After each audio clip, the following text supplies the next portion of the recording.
For 50 years, a single, small red book literally dictated the course of a massive revolution in the Philippines. Yeah, and it was always treated as this work of absolute original genius. Exactly. But what if the blueprint for that revolution was actually, a highly calculated copy-paste job from a completely different country? I mean, that completely shatters that very comforting, very cinematic myth of the singular visionary, right? Oh, for sure. We just love the idea of the lone architect drawing up the plans for a new world from scratch. Yeah. But the historical landscape is usually far more complicated and honestly far more derivative. Right. Welcome to the deep dive. Today, we are bringing you into a really fascinating intellectual mystery. We are looking at the origins of one of the most influential political books in Philippine history. Right, Jose Maria Sison's Philippine Society and Revolution, Mm. or, widely known as PSR. PSR, exactly. And our mission today is to treat this entire timeline from 1957 all the way up to 2025 as a giant puzzle. A puzzle of intellectual history and political branding, really. Yes. We are going to explore this deep tension between original genius and derivative adaptation.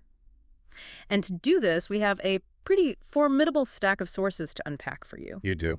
We're looking at the historical accounts by Joseph Scalice, the rigorous scholarly analysis by Ramon Guillermo, the journalism and early allegations of Alex Magno, and a brand new 2025 critical book by Carlo and Maya Butalid. But hey, before we jump into these texts, it is absolutely crucial to set some firm boundaries here. Oh, yeah, definitely. Because the sources we are unpacking discuss highly politically charged communist history.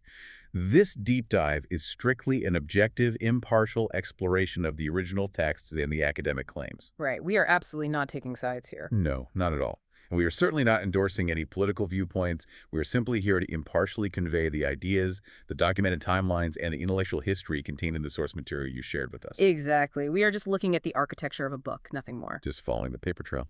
Okay, let's unpack this. If we want to understand where Sison's text came from, we actually have to leave the Philippines entirely. Right, we have to travel back in time to the late 1950s. Yeah, cross the sea and look at Indonesia. So where does the trail actually begin? Well, it begins in 1957 with a man named D.N. Aidit. At the time, he was the chairman of the Indonesian Communist Party. The PKI, right. Exactly, the PKI. And in 1957, Aidit published what we can best describe as a foundational template. His book was called Indonesian Society and Indonesian Revolution. Or MERI, for short. Right, M-I-R-I. And according to the historical accounts we're looking at from Scalice, Aidit didn't just pull this out of thin air either. Of course not. He modeled his text heavily on Mao Zedong's framework, specifically a piece called The Chinese Revolution and the Chinese Communist Party. So the base material is already like a localized version of a Chinese template? Yeah, Aidit takes Mao's framework and applies it directly to Indonesia. And this is where the specific language becomes incredibly important. Aidit declares that Indonesia is semi-feudal and semi-colonial. Okay, those are big terms. Very big. He also argues for a highly structured two-stage revolution. First, you have a national democratic stage, and only later, a socialist stage. Wait, before we go further, I want to make sure you and I and the listener really are completely clear on these terms because they are heavy. What does a two-stage revolution actually mean in practice? Why two stages? That is a great question. Yeah. So the classical Marxist idea usually expects a revolution to happen in advanced industrial countries, right? Like workers overthrowing factory owners directly. Exactly, to achieve socialism. But in countries like 1950s Indonesia or the Philippines, you didn't really have massive industrialization. You had a lot of peasant farmers and foreign control instead. Right. So the two-stage theory argues you just can't jump straight to socialism. Stage one is the National Democratic Revolution. You kick out the foreign imperialist and break up the big feudal land holdings. Got it. And then stage two. Stage two, which comes much later, is the actual transition to socialism. He even outlines how the national bourgeoisie could be treated as a possible ally in that first stage. Wait, the national bourgeoisie as an ally? That sounds like a contradiction. Aren't communists supposed to fight the bourgeoisie? Well, that is the specific brilliance of Aidit's adaptation of Mao. The framework says, look, there are local capitalists, the national bourgeoisie, who also hate the foreign imperialists. Oh, because the foreigners are hurting their local businesses. Exactly. So for stage one, you actually team up with certain local capitalists. It was a very specific, highly structured way of diagnosing a country's problems. Which sets us up perfectly for the early 1960s. because this is where the Ramon Guillermo paper Blood Brothers comes into play. Sison is a young intellectual at the University of the Philippines, right? Yeah, and he's encountering these Indonesian communist-linked circles on campus. But he doesn't just read about it from afar. How deep does his connection to Indonesia actually go? It goes incredibly deep. In 1962, Sison goes on a study fellowship to Indonesia during the Sukarno period. Wow. And Guillermo points out that Sison doesn't just visit. He immerses himself. He learns to speak Bahasa Indonesia. That's a huge commitment. It really is. He interacts directly with figures linked to the Indonesian communist movement. He promotes Indonesian affairs back home through the Progressive Review. And he even publishes pioneering English translations of the Indonesian poet Chairil Anwar. Yes. I really want to pause on that detail because the translation aspect is fascinating to me. Translating isn't just reading, you know. It's like an actor learning a script. Oh, absolutely. You really have to get inside it. Yeah, you have to internalize the structure, the rhythm, and the meaning. Yeah. You are taking apart someone else's machine and rebuilding it in your own language. That's a great way to put it. If you spend enough time translating someone else's poetry and political thought, does the boundary between their voice and your own adaptation start to disappear? Sison's mind is actively being trained in this Indonesian cadence. If we connect this to the bigger picture, Guillermo's scholarly work identifies this 1962 Indonesian immersion as the absolute strongest documented basis for Sison's intellectual formation. Because translation is active internalization. Exactly. Sison is absorbing the architecture of Indonesian radical thought down to its very studs. I really want you, the listener, to put yourself in those shoes for a second. Imagine being a young, highly ambitious thinker in a foreign country. Just soaking it all in. Completely soaking up a radical, fully formed ideological framework. A framework that seems perfectly, almost magically adaptable to your own homeland. You have this blueprint in your hands. But taking that blueprint back home is where the narrative takes a very dark turn, doesn't it? It does. We move from Sison's Indonesian education to his application of it in the Philippines.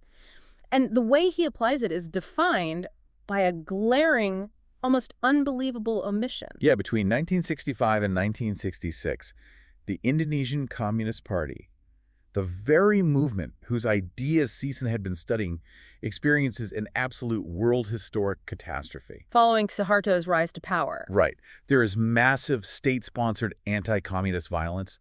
Hundreds of thousands of people are killed. The PKI is completely and utterly destroyed. Yet, when Sison eventually writes Philippine Society and Revolution, a book built entirely on the PKI framework, he leaves this out completely. He does. Scalice points out in his historical account that the book says absolutely nothing serious about this catastrophe. It is a massive missing lesson. I mean, how do you omit the destruction of your primary intellectual influence? Well, you omit it because you aren't writing a comprehensive objective history. You are building a localized political brand. That makes sense. Acknowledging that the blueprint you are importing just resulted in the catastrophic destruction of its original authors would completely undermine the text. Yeah, it ruins the infallibility you were trying to sell to Philippine students. Exactly.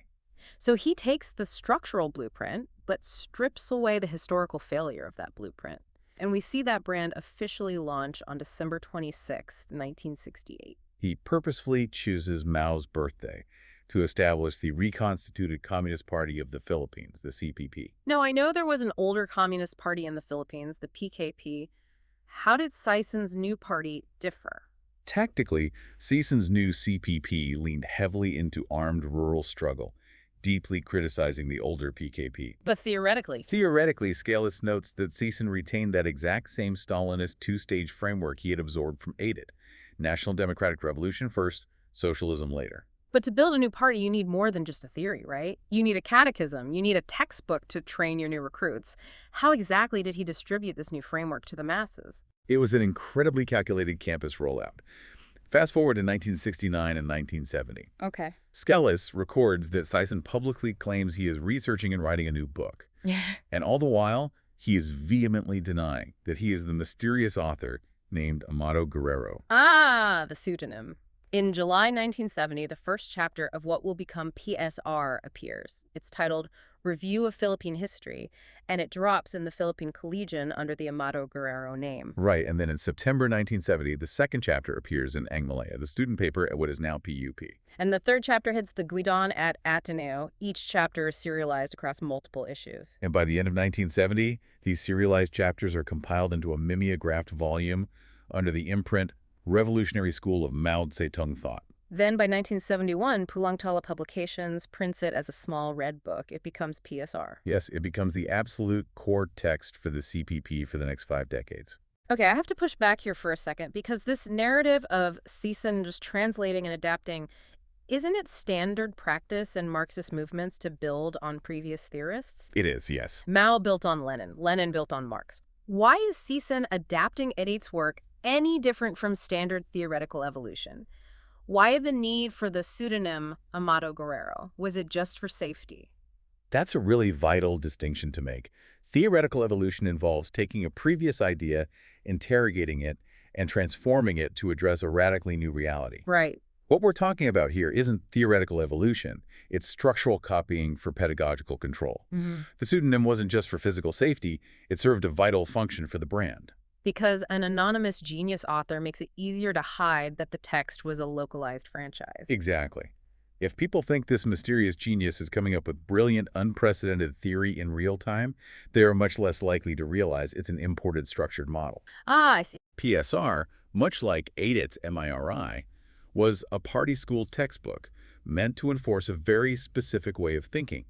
You don't question an infallible, anonymous genius. You just memorize their catechism. And because it was treated as an unquestionable catechism for 50 years, it eventually became the target of intense scrutiny. This secrecy actually invited modern deconstruction. Which leads us directly to the first major bombshell in September 2007. The Alex Magno column. Yes. The journalist Alex Magno writes a column in the Philippine Star, and he outright alleges that Sison plagiarized an Indonesian Maoist. He claims Sison simply took the Indonesian text, changed the names and places, and published the result as PSR. Right, exactly. A few months later, he repeats the claim, saying the analysis was largely lifted from the PKI. Plagiarism is the ultimate academic sin. But did Magno actually have the receipts? Did he provide proof of literal copy-pasting? At the time, no, he really didn't. As Guillermo notes in his later analysis, Magno didn't identify the precise Indonesian text, nor did he provide proof of literal, word-for-word plagiarism. So it was a devastating public accusation, but it lacked rigorous comparative proof. Precisely. Magno had the accusation, but the academic community needed the hard evidence. And that proof didn't arrive until over a decade later. Which sets the stage for Ramon Guillermo's 2018 paper, Blood Brothers. Right. Guillermo takes Magno's broad accusation and puts it under a scholarly microscope. He actually rejects the unsupported claims of literal copy-pasting, doesn't he? He does. Sison didn't just, highlight an Indonesian paragraph and hit translate into Tagalog or English. Yeah. But what Guillermo does prove is undeniable structural derivation. Yes, and the smoking gun in the source material is Table 2 on page 26 of Guillermo's paper. That table is the pivot point of this entire historical debate. It's a side-by-side comparison of Sison's PSR and Aidit's MIRI. Instead of the cliché architectural blueprint metaphor, I like to think of it more like open-source software. Oh, that's an interesting way to look at it. Sison didn't steal the literal code line by line. What he did was take the entire Indonesian back-end database, the logic loops, the foundational algorithms, and then he just built a brand new front-end user interface using Philippine history. Yeah, the language and the names were localized, but the underlying software running the revolution was Aidit's. Exactly. What's fascinating here is how exact that software alignment really is. When you look at Guillermo's side-by-side comparison, both texts begin with a historical review of the nation. Okay. Both define their respective societies as semi-colonial and semi-feudal. Guillermo emphasizes that Sison clearly lifted that specific categorization directly from Aidit. So it isn't just a loose inspiration. Far from it. Both texts identify imperialism and feudalism as the core contradictions that need to be solved.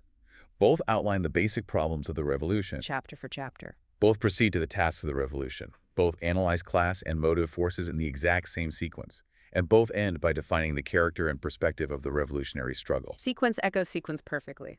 Yeah. Sison imported Aidit's highly specific innovation of mixing historical polemics with Maoist class analysis. And Joseph Scalice's 2020 account solidifies this pipeline completely. He tracks how Mao created the foundational framework, Right. how Aidit took it and adapted it for Indonesia, and how Sison, having studied Aidit, directly absorbed the structure and brought it to the Philippines. Scalice makes it undeniable that concluding the Philippines was semi-feudal and semi-colonial, and treating the national bourgeoisie as an ally, that entire ideological package was the Aidit template imported and repackaged. So what happens when that back-end code is finally exposed? When the people who dedicated their lives to this supposedly original Filipino framework realize they've been running on imported software? That brings us to our most recent source, and really the ultimate unmasking of the mythology. In 2025, Carlo and Maya Butalid published a book titled Unmasking the Myths of the CPP and its leader Joma Sison. This is incredibly significant because the Butalids aren't just detached historians. They are former CPP cadres. They lived inside the movement. Exactly. They studied the catechism. And their book is aimed specifically at young activists today, isn't it? Yes, it is. They are directly challenging the founding mythology of the CPP and Sison's legacy. For decades, the movement's strength relied on the belief that PSR was an unparalleled, original theoretical breakthrough. Specifically designed for the Filipino people by a homegrown genius. Right. And the Butalids book represents an internal deconstruction of that myth. When you synthesize all of these sources, the emotional and political weight of the Butalid critique, Scalice's historical pipeline, Guillermo's Table 2 structural comparison, and Magno's initial bombshell, it absolutely demolishes the myth of the solitary visionary. It really does. Oh. The historical record supports a clear, documented chain of derivative influence. It moves sequentially, from Mao's China to Aidit's Indonesian adaptation to Sison's immersion in Bahasa, and finally culminating in the localized version we know as PSR. Magno may have cried literal plagiarism without the receipts back in 2007, but what Guillermo and Scalice provide is a much more nuanced yet equally devastating scholarly blow. It was a shamelessly copied architecture of thought. Exactly. I want you, the listener, to really consider this for a second. Does being derivative actually ruin a book's historical impact? Think about modern technology. Apple didn't invent the MP33 player. No, they didn't. They certainly didn't invent the smartphone. The technology already existed. What Apple did was package it better. They gave it a highly intuitive interface and localized it for their specific audience perfectly. That's a very fair point. Did Sison simply do the exact same thing for radical politics? Did he just create the ultimate localized franchise of Maoism, taking Aidit's heavy lifting and putting a highly effective, locally flavored wrapper around it? That analogy gets to the very heart of how political movements actually scale, I think, because a localized franchise can still mobilize millions of people. It can dictate the course of a nation's history. It can prompt armed conflict and shape generations of activists. The raw historical power of PSR was never actually in its absolute originality, even if the party violently defended that claim. The power was in the wrapper. It was in how effectively that imported Indonesian blueprint was disguised as homegrown, undeniable genius. It's incredible to trace this whole journey. We started today's deep dive back in 1962, following a young scholar on a fellowship in Indonesia, translating poetry and internalizing the rhythm of a foreign revolution. Yeah. We watched him return home, deliberately omit the tragic destruction of his Indonesian mentors, and serialize a localized version of their textbook across college newspapers under a brilliant anonymous pseudonym. And finally, we arrived at the modern scholarly unmasking. The side-by-side tables and the testimonies of former cadres that reveal the copied structural blueprint of a 50-year-old catechism. The historical reality is infinitely more complex and, frankly, far more interesting than the cinematic myth of the solitary genius writing by candlelight. Oh, definitely. It is a story of international networks, the profound power of translation, strategic political branding, and the undeniable force of a well-adapted template. And it leaves us with something profound to chew on as we wrap up. We started by talking about that myth of the solitary visionary. But if the most influential revolutionary text in a nation's history is actually a localized copy of another country's framework, complete with the exact same chapter structures, the exact same contradictions, and the exact same sequence, What does that fundamentally tell us about massive political movements? That's the real question. When the barricades go up and the slogans are chanted, are people ever really fighting and dying for a uniquely local vision? Or at the end of the day, are they just fighting for a masterfully rebranded, imported franchise? Thank you for joining us on this deep dive. We'll see you next time.